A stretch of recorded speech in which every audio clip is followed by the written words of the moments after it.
Welcome to study blog में आप सभी का फिर से एक बार स्वागत है। हम इस वीडियो के अंदर प्रेजेंट कॉन्टिन्यूअस टेंस के बारे में पढ़ेंगे। प्रेजेंट इंडेफिनिट टेंस के बारे में हमने पिछली वीडियो में पढ़ा था, जो वीडियो आपको टेंस की प्लेलिस्ट में मिल जाएगी, तो उसे भी जाकर के देखें। तो आइए प्रेजेंट कॉन्टिन्यूअस टेंस को पढ़ते हैं, और जिन्होंने प्रेजेंट इंडेफिनिट टेंस को नहीं पढ़ा है तो कृपया पहले जाकर के उस वीडियो को देखें, उसके बाद आप इस वीडियो पर आए। चलिए शुरू करते हैं प्रेजेंट कॉन्टिन्यूअस टेंस को। तो सबसे पहले टेंस क्या होता है? तो किसी कार्य के समय और इसकी पूर्णता या अपूर्णता का बोध टेंस हमें करवाता है, यानी कौन सा कार्य किस समय में हुआ है ये हमें टेंस बताता है। Tense shows the time of an action and its degree of completeness। Tense किसी कार्य के समय और उसकी पूर्णता या अपूर्णता का बोध कराता है। टेंस कितने प्रकार के होते हैं? तो ये 3 प्रकार के होते हैं: प्रेजेंट टेंस, पास्ट टेंस और फ्यूचर टेंस। प्रत्येक टेंस के 4 और भाग होते हैं, यानी प्रत्येक ही टेंस के 4 और सब टाइप्स होते हैं, जो कि इंडेफिनिट, कॉन्टिन्यूअस, परफेक्ट और परफेक्ट कॉन्टिन्यूअस के नाम से जाने जाते हैं। हमने प्रेजेंट इंडेफिनिट टेंस को पिछली वीडियो में पढ़ लिया है, जैसा कि मैंने पहले ही बताया। उसके लिए आप प्लेलिस्ट जाकर के देख सकते हैं, वहां पर वो वीडियो आपको मिल जाएगी। इस वीडियो में हम प्रेजेंट कॉन्टिन्यूअस टेंस को पढ़ेंगे। तो चलिए शुरू करते हैं। उससे पहले आपको पर्सन चार्ट के बारे में पता होना चाहिए, ये मैंने पहली वीडियो में भी बताया था। इसमें भी एक बार देख लेते हैं कि पर्सन चार्ट क्या होता है। ये आपने देखा होगा, आप जानते भी हैं इसके बारे में, और ये आपको अब आसानी से याद भी हो गया होगा। First person singular I, first person plural we, second person singular you, second person plural भी यू, बट यहाँ पर आप लोग या तुम लोग, यानी एक से ज्यादा व्यक्ति होते हैं। Third person singular he, she, it, this, that या फिर सिंगल नेम वगैरह, और third person plural they, these, those या फिर प्लूरल नेम, यानी कि 2 या 2 से अधिक नाम।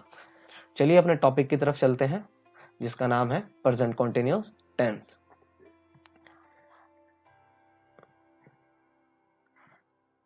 इसकी पहचान क्या होती है? हमें किस प्रकार पता चलेगा कि ये जो वाक्य है वो प्रेजेंट कॉन्टिन्यूअस टेंस का है?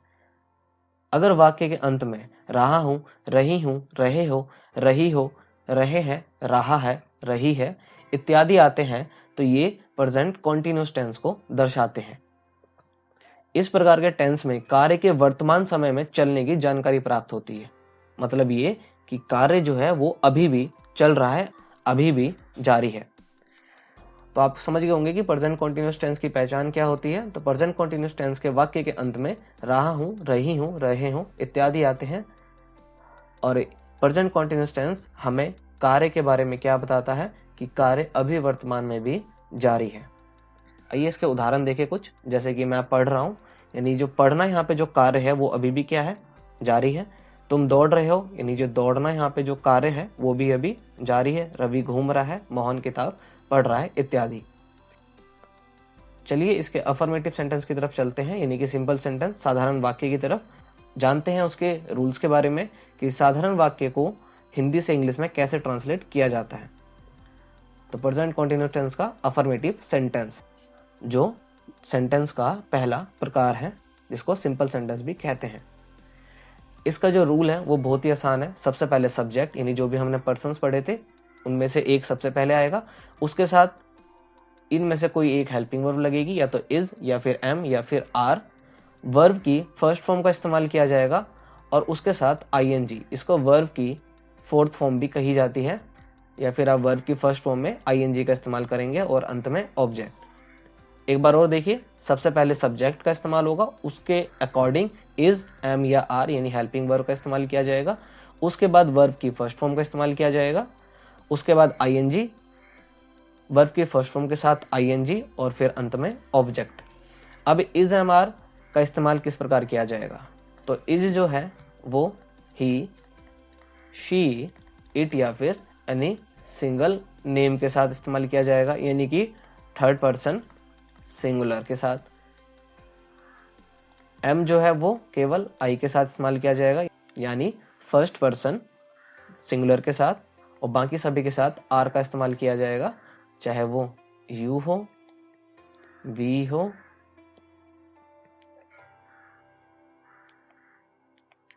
चाहे वो यू हो, वी हो, दे हो, या फिर plural name.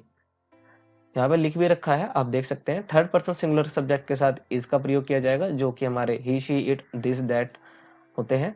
First person singular के साथ यानी आई के साथ एम का प्रयोग किया जाएगा, और बाकी सभी सब्जेक्ट के साथ आर का प्रयोग किया जाएगा। चलिए इसके भी उदाहरण को देखते हैं। तो जैसे पहला उदाहरण है, राम स्कूल जा रहा है। तो यहाँ पर जो जाना मुख्य क्रिया है, ये अभी भी वर्किंग में है, यानी अभी भी जारी है। तो वाक्य के अंत में क्या आया, रहा है। इसका मतलब वाक्य जो है वो प्रेजेंट कंटिन्यूअस टेंस का है। तो राम स्कूल जा रहा है, तो राम स्कूल जा रहा है, तो यहाँ पे सब्जेक्ट क्या है, राम। राम क्या है, थर्ड पर्सन सिंगुलर, तो थर्ड पर्सन सिंगुलर के साथ किसका इस्तेमाल किया जाएगा, इज का। तो राम इज वर्ब की फर्स्ट फॉर्म के साथ आईएनजी, गोइंग टू स्कूल, उसके बाद में ऑब्जेक्ट, यानी कि सबसे पहले सब्जेक्ट आ गया, उसके बाद इज का इस्तेमाल किया गया, वर्ब की फर्स्ट फॉर्म प्लस आईएनजी का इस्तेमाल किया गया, और उसके बाद में ऑब्जेक्ट का इस्तेमाल किया गया। तो राम स्कूल जा रहा है, Ram is going to school. वह घूमने जा रहा है, he is going for a walk. Same चीज है यहाँ पर, ही जो है थर्ड पर्सन सिंगुलर है, जिसके साथ इज का इस्तेमाल किया जाएगा, फिर वर्ब की फर्स्ट फॉर्म और आईएनजी, और उसके बाद ऑब्जेक्ट। मैं घर आ रहा हूँ, आई क्या है यहाँ पर, मैं को इंग्लिश में क्या कहते हैं, आई। तो सब्जेक्ट हमारा आई, जिसके साथ एम का प्रयोग किया जाएगा, तो आई एम कमिंग होम। मेरा दिल तुम्हें ढूंढ रहा है, my heart is looking for you. लोग उसका मजाक उड़ा रहे हैं, people are making fun of him. तो आप समझ गए होंगे यहाँ पर कितना आसान है अफर्मेटिव सेंटेंस को बनाना, प्रेजेंट कंटिन्यूअस टेंस के अफर्मेटिव सेंटेंस को बनाना। बस क्या याद रखना है कि सब्जेक्ट सबसे पहले आएगा, उसके बाद इज एम आर, वर्ब की फर्स्ट फॉर्म प्लस में आईएनजी और ऑब्जेक्ट। जितने भी कॉन्टिन्यूअस टेंस होते हैं उसमें वर्ब की फर्स्ट फॉर्म के साथ आईएनजी का ही इस्तेमाल किया जाता है। यहाँ पर हेल्पिंग वर्ब कौन सी इस्तेमाल की जा रही है, तो वो is am are, main verb के साथ फर्स्ट फॉर्म की आईएनजी, यानी कि सब्जेक्ट प्लस में इज एम आर, वर्ब की फर्स्ट फॉर्म, फिर आईएनजी और ऑब्जेक्ट। इस हेल्पिंग वर्ब में एक सेंटेंस में एक का ही इस्तेमाल किया जाएगा। तो समझ गए होंगे आप अफर्मेटिव सेंटेंस को किस प्रकार बनाया जाता है प्रेजेंट कंटीन्यूअस टेंस में, और ये बहुत आसान है। एक बार और रिवाइज करेंगे आपको समझ में आ जाएगा। आइए इसके बाद नेगेटिव सेंटेंस की ओर चलते हैं।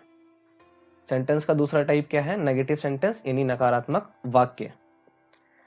इसका जो नियम है वो बिल्कुल अफर्मेटिव सेंटेंस की तरह ही है, केवल इज एम आर के बाद नॉट का इस्तेमाल किया जाएगा, क्योंकि ये एक नकारात्मक वाक्य है, वाक्य के अंदर नहीं का इस्तेमाल किया गया है, तो उसके लिए नॉट का इस्तेमाल किया जाएगा, जो कि इज एम आर के बाद लगेगा। इसको आप ऐसे भी लिख सकते हैं, यानी सब्जेक्ट प्लस में इज नॉट को इजंट, आर नॉट को आरंट, उसके बाद वर्ब की फर्स्ट फॉर्म, फिर आईएनजी, और फिर अंत में ऑब्जेक्ट। एमंट नहीं होता है, यानी कि एम नॉट को एमंट नहीं लिखा जाता, ये गलत है, ऐसे नहीं लिखा जाता। एम नॉट को भी आरंट लिखा जाता है, या फिर एम नॉट ही आप लिखेंगे, और आप इस प्रकार से भी इस्तेमाल कर सकते हैं। आप इस प्रकार से भी इस्तेमाल कर सकते हैं, सब्जेक्ट प्लस में इजंट या आरंट, फिर वर्ब की फर्स्ट फॉर्म प्लस आईएनजी, और अंत में ऑब्जेक्ट। तो नियम जो है वो बिल्कुल अफर्मेटिव की तरह सेम है, केवल इज एम आर के बाद नॉट का इस्तेमाल किया गया है। आइए कुछ उदाहरण को देखें और फिर समझते हैं कि सेंटेंस में किस प्रकार प्रयोग किया जाएगा। तो जैसे पहला उदाहरण है, राम घूमने नहीं जा रहा है। तो सबसे पहले वाक्य पहचानना हमारे को, वाक्य के अंत में क्या आया, रहा है। इसका मतलब वाक्य जो है वो प्रेजेंट कंटीन्यूअस टेंस का है। वाक्य की पहचान बहुत जरूरी है। तो राम घूमने नहीं जा रहा है, तो वाक्य हुआ प्रेजेंट कंटीन्यूअस टेंस का। अब हम करेंगे, तो सब्जेक्ट हमारा सबसे पहले यानी राम। राम क्या है, थर्ड पर्सन सिंगुलर, तो इसके साथ इज का इस्तेमाल, और फिर नॉट, क्योंकि वाक्य में नहीं आया है तो इसके लिए नॉट का इस्तेमाल, फिर वर्ब की फर्स्ट फॉर्म प्लस आईएनजी यानी गोइंग, और फिर ऑब्जेक्ट। ये हमारा ऑब्जेक्ट है, ये हमारा मेन वर्ब है, इसमें हमने नॉट का इस्तेमाल किया है। ये हमारी हेल्पिंग वर्ब इज, और ये हमारा सब्जेक्ट। बहुत आसानी से पहचान सकते हैं आप। अगला सेंटेंस देखिए, वो कहीं नहीं जा रहा है। अगला वाक्य देखिए, वो कहीं नहीं जा रहा है, तो he is not going anywhere. तो ही क्या है यहाँ पर? सब्जेक्ट। अब ही हमारा कौन सा सब्जेक्ट है? तो थर्ड पर्सन सिंगुलर। इसके साथ कौन सी हेल्पिंग वर्ब लगेगी? तो इज, उसके बाद नॉट, फिर वर्ब की फर्स्ट फॉर्म प्लस आईएनजी, यानी हमारे मेन वर्ब की फर्स्ट फॉर्म, उसके साथ आईएनजी और फिर हमारा ऑब्जेक्ट। आइए एक और वाक्य देखिए, मैं आज नहीं पढ़ रहा हूं। यहां पर हमारा सब्जेक्ट चेंज हो गया, वो आया आई के साथ हेल्पिंग वर्ब एम का इस्तेमाल किया गया, वाक्य में नहीं है तो उसके बाद नॉट का इस्तेमाल किया गया, फिर मेन वर्ब की फर्स्ट फॉर्म और आईएनजी और अंत में हमारा ऑब्जेक्ट। मैं आज नहीं पढ़ रहा हूं, I am not studying today. लोग उससे बात नहीं कर रहे हैं, people are not talking to him. लोग जो है यहाँ पर काफी सारे हैं। यहाँ जो लोग वर्ड है इसका इस्तेमाल बहुवचन के रूप में किया गया है, तो people are not talking to him. तो ये देखा आपने प्रेजेंट कॉन्टिन्यूअस टेंस के नेगेटिव सेंटेंस को किस प्रकार बनाया जाता है, उसका रूल क्या है। तो सब्जेक्ट इज एम आर, फिर नॉट, फिर वर्ब की फर्स्ट फॉर्म प्लस आईएनजी और उसके बाद ऑब्जेक्ट। एक से दो बार आप प्रैक्टिस करेंगे तो आप आराम से सीख सकते हैं इसको। तो हमने अफर्मेटिव और नेगेटिव दोनों ही सेंटेंस को कर लिया है, दोनों के नियमों को पढ़ लिया है।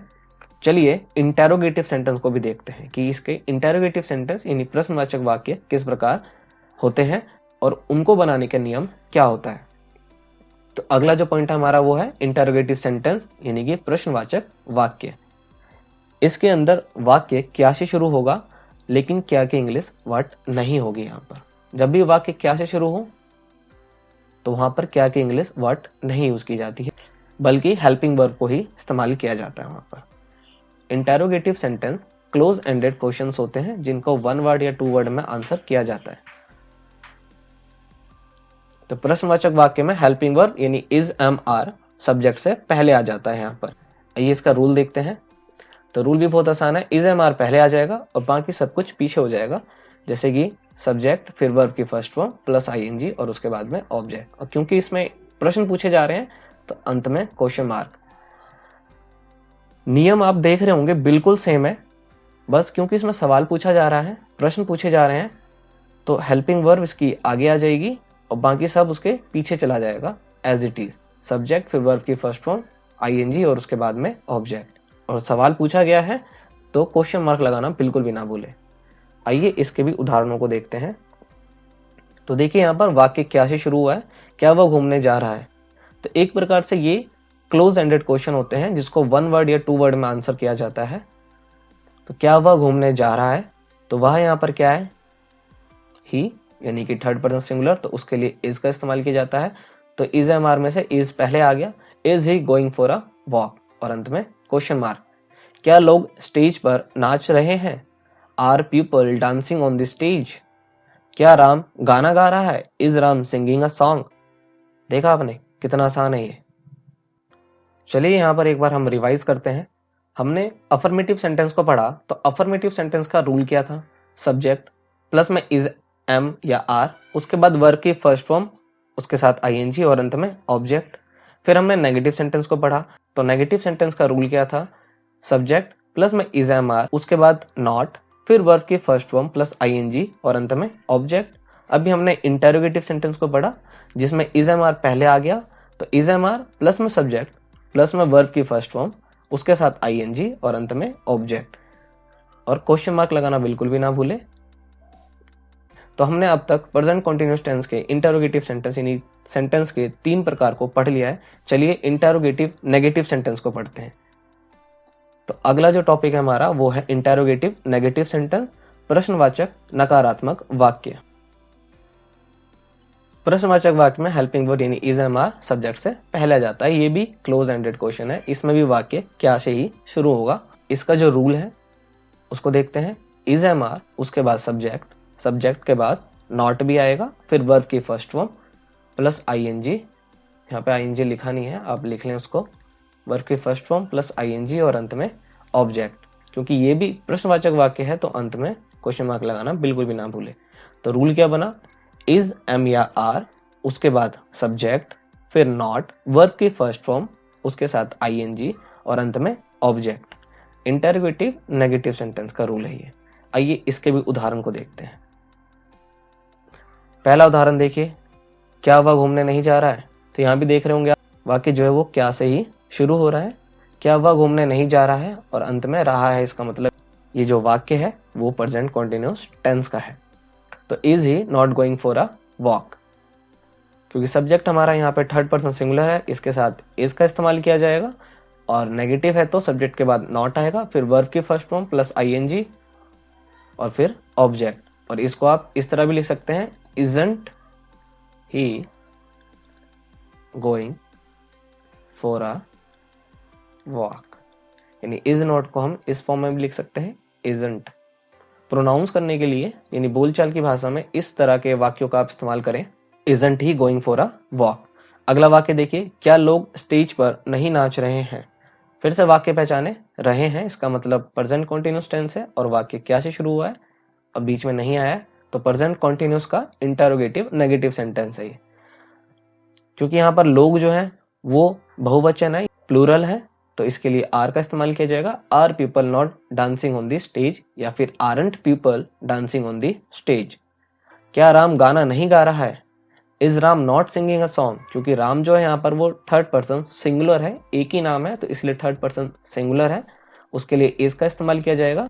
Is Ram not singing a song, ये हमारा मेन वर्ब, उसके साथ आईएनजी और अंत में ऑब्जेक्ट। तो आप समझ गए होंगे यहाँ पर इंटरोगेटिव नेगेटिव सेंटेंस को, उसके नियम को और उदाहरण को भी आप घर पर प्रैक्टिस जरूर करें, ताकि आपकी स्पीड बहुत अच्छी हो सके। स्पीड काफी जरूरी है, इतनी स्पीड होनी चाहिए आपकी कि आपको फटाफट सेंटेंस को पढ़ने के बाद कौन से टेंस का है और कौन से टेंस के कौन से पार्ट का है, यानी कि अफर्मेटिव है, नेगेटिव है, इंटरोगेटिव नेगेटिव है, ये किस तरह का सेंटेंस है, तुरंत वहां पे आपका दिमाग जाना चाहिए और उसका रूल आपको तुरंत ध्यान आ जाना चाहिए। ये प्रैक्टिस से हो जाएगा, आप प्रैक्टिस करेंगे आप सीख जाएंगे बहुत आसानी से। अगर आपको समझ में नहीं आ रहा है, कुछ कंफ्यूजन है, तो वीडियो को एक दो बार और देखें, आप आराम से समझ जाएंगे इसको। अगर वीडियो अच्छी लग रही है तो वीडियो को लाइक करें, इसको शेयर करें और चैनल पर नए आए हैं सब्सक्राइब कर ले और बेल आइकन को भी ऑन कर ले। चलिए हम अब जानते हैं सेंटेंस के पांचवें टाइप को। तो आइए अगला जो हमारा टॉपिक है उसका नाम है WH फैमिली वर्ड, यानी WH family words sentence. Interrogative sentence का ही एक टाइप है, आइए इसको भी देखते हैं। प्रश्नवाचक वाक्य में helping verb is am are subject से पहले आ जाती है, ये तो हमने अभी तक पढ़ा आराम से, जब भी वाक्य क्या से शुरू होगा। अब WH फैमिली वर्ड में वाक्य क्या से शुरू नहीं होगा। और अगर वाक्य में WH फैमिली जैसे कि who, why, when, what, which, until when, since when, how long आदि का प्रयोग हो, तो वो सबसे पहले ही प्रयोग की जाती हैं। इसके अंदर वाक्य क्या से शुरू नहीं होगा। तो देखिए WH फैमिली अगर वर्ड आ रहा है जैसे क्या, कब, कहाँ, क्यों, कैसे, तो ये सभी वर्ड जो है WH फैमिली से बिलोंग करते हैं, इसलिए इनकी इंग्लिश सबसे पहले आती है। उसके बाद इज एम आर, फिर सब्जेक्ट, फिर वर्ब की फर्स्ट फॉर्म, उसके साथ आईएनजी और अंत में ऑब्जेक्ट। आइए इसके उदाहरण को देखते हैं। जैसे वो बच्चे तुम्हारे साथ कहाँ खेल रहे थे, तो यहाँ वर्ड आया है कहाँ और वाक्य क्या से शुरू नहीं हुआ है। तो कहाँ आया है तो इसका मतलब सबसे पहले इसकी इंग्लिश, यानी WH फैमिली का वर्ड है ये, तो ये सबसे पहले आएगा। तो दोज चिल्ड्रन ये हमारा सब्जेक्ट है, तो ये सब्जेक्ट सिंगुलर है या प्लूरल, तो ये सब्जेक्ट प्लूरल है। तो सब्जेक्ट प्लूरल है तो इसके साथ हेल्पिंग वर्ब कौन सी इस्तेमाल की जाएगी, आर। ये थर्ड पर्सन प्लूरल है, इसके साथ आर का इस्तेमाल किया गया, तो वेयर आर दोज चिल्ड्रन, फिर मेन वर्ब, उसके साथ आईएनजी, तो प्लेइंग और अंत में ऑब्जेक्ट विद यू। एक बार और देखिए, सबसे पहले आपने पाया वाक्य के अंदर कि कहाँ लिखा हुआ है, तो ये WH फैमिली का एक वर्ड है, तो वेयर।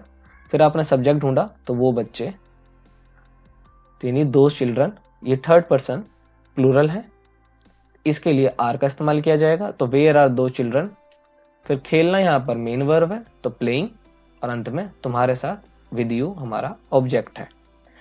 वो बच्चे तुम्हारे साथ कहाँ खेल रहे हैं, तो वेयर आर दो चिल्ड्रन प्लेइंग विद यू।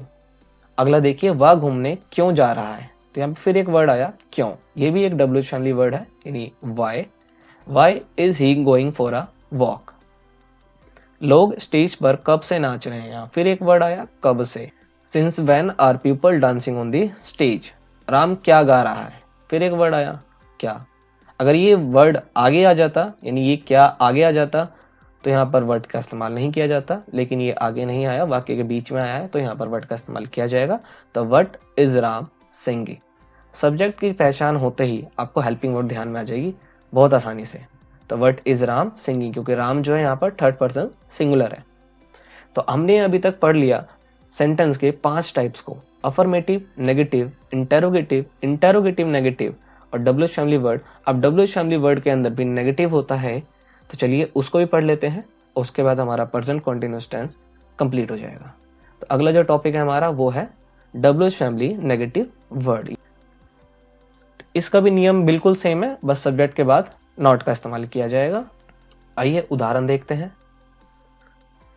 तो वह घूमने क्यों नहीं जा रहा है, तो यहां पर बीच में आया क्यों, फिर आया नहीं, इसका मतलब डब्ल्यूएच फैमिली नेगेटिव वर्ड है। कौन से टेंस का, रहा है, इसका मतलब प्रेजेंट कॉन्टिन्यूअस टेंस का।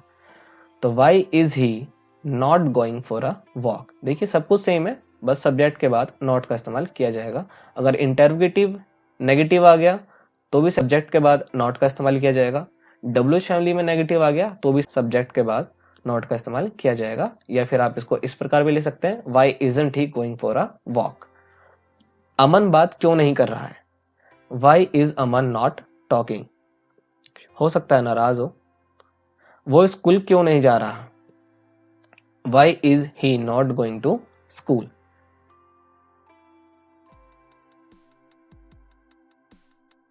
आपने यहां पर आसान भाषा में समझ लिया प्रेजेंट कॉन्टिन्यूअस टेंस को।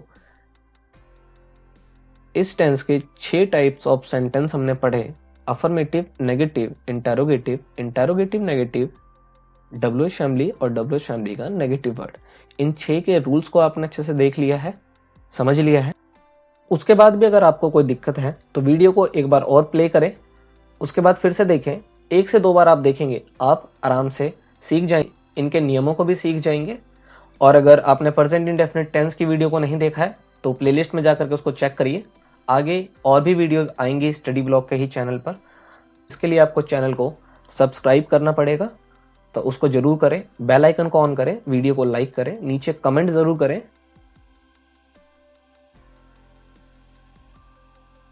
तो चलिए यहां पर इस अध्याय को करते हैं हम खत्म। Thank you for your watching and don't forget to like, share and subscribe the channel. मिलते हैं अगली वीडियो में, तब तक के लिए जय हिंद।